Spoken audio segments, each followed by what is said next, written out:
Solving quadratic equation by factoring. Number 1, x squared plus 3x minus 18 is equal to 0. So we're going to factor this. And how are we going to do that? First is to factor the first term, which is x squared, and the factor of it is x times x. Now take a look at the last term. We have 18. How can we get 18? We can get it by 9 times 2, 6 times 3, 18 times 1. Now consider the middle term, which is 3x. So where can we get 3?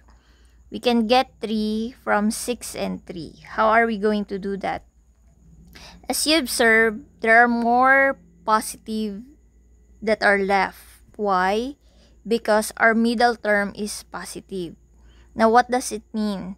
So there should be more positive than negative, since the last term is minus 18.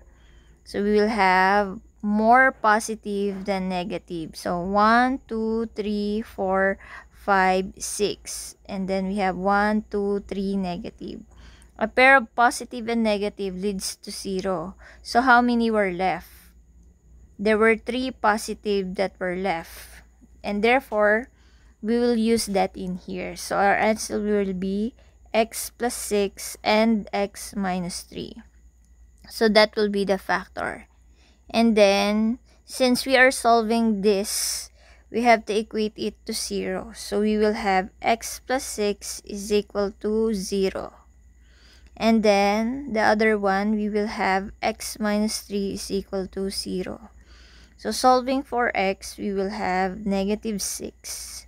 Solving for x, we will have negative 3. Therefore, the roots of our equation is negative 6 and negative 3.